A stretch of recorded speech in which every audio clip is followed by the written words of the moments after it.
there. My name is Nick, and I'm an elder from Allora, helping Dave and your local elders. Let me read from a book that I'm reading. I found it. What did you find?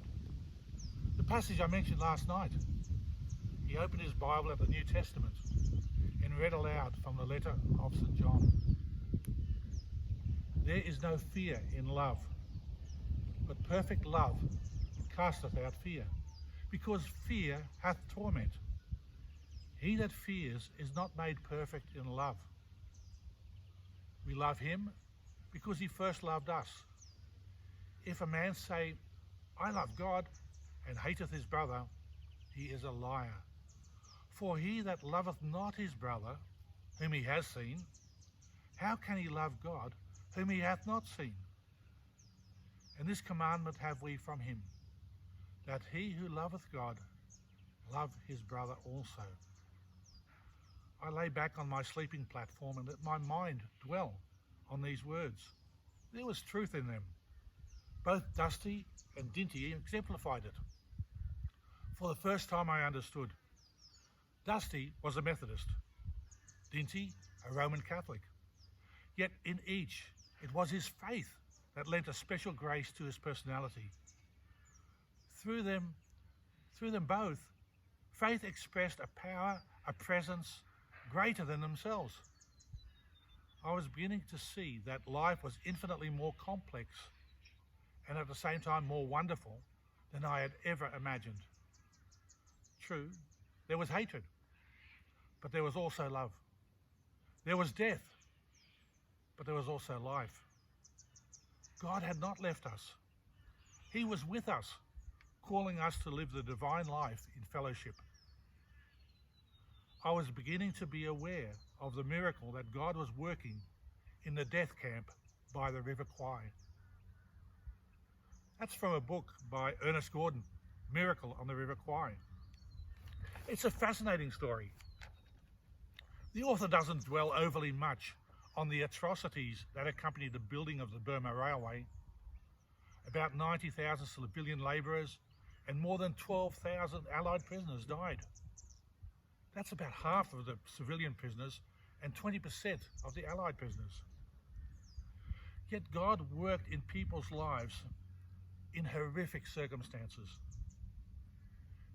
He didn't change their circumstances. He did something far more important. He changed people's hearts. Before this, it had been every man for himself. When he was in the Changi prison on the island of Singapore, he says, we lived by the law of the jungle, the law of the survival of the fittest. It was a case of, I look out for myself and to hell with everyone else. The weak were trampled underfoot, the sick ignored or resented, the dead forgotten. Men cursed the Japanese, their neighbours, God. And somehow, in the midst of misery, the suffering and the death of the Burma Railway, God worked. He used a few believers, just a few committed Christians who were willing to sacrifice, even to the point of death, to show that there was a better way. Ernest Gordon recounts another event while they were being transferred elsewhere after the railway was built. Further on, we were shunted onto a siding for a lengthy stay. We found ourselves on the same track with several carloads of Japanese wounded. They were on their own and without medical care. No longer fit for action, they had been packed into railway trucks which were being returned to Bangkok. Whenever one of them died en route, he was thrown off into the jungle. The ones who survived to reach Bangkok would presumably receive some form of medical treatment there, but they were given none on the way. They were in a shocking state. I have never seen men filthier. Their uniforms were encrusted with mud, blood and excrement. Their wounds, sorely inflamed and full of pus, crawled with maggots. The maggots, however, in eating the putrefying flesh, probably prevented gangrene. The wounded men looked at us forlornly as they sat with their heads resting against the carriage, waiting fatalistically for death. They were the refuse of war. There was nowhere to go and no one to care for them. These were the enemy, more cowed and defeated than we had ever been. Without a word, most of the officers in my section unbuckled their packs, took out part of their ration and a rag or two, and with their water canteens in their hands, went over to the Japanese to help them. Our guards tried to prevent us, bawling, "No good car, no good car." But we ignored them and knelt by the side of the enemy to give them food and water, to clean and bind up their wounds, to smile and say a kind word. Grateful cries of "Arigato," thank you, followed us when we left.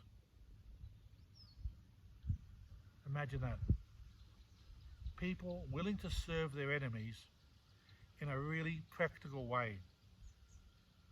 They were still prisoners, but they had experienced a terrible life under the Japanese guards, but they were demonstrating God's love in action. The passage that was quoted in the beginning was from the first epistle of John, chapter 4, verses 8 to 21, in the King James Version. The NIV translates the passage this way: "There is no fear in love, but perfect love casts out fear.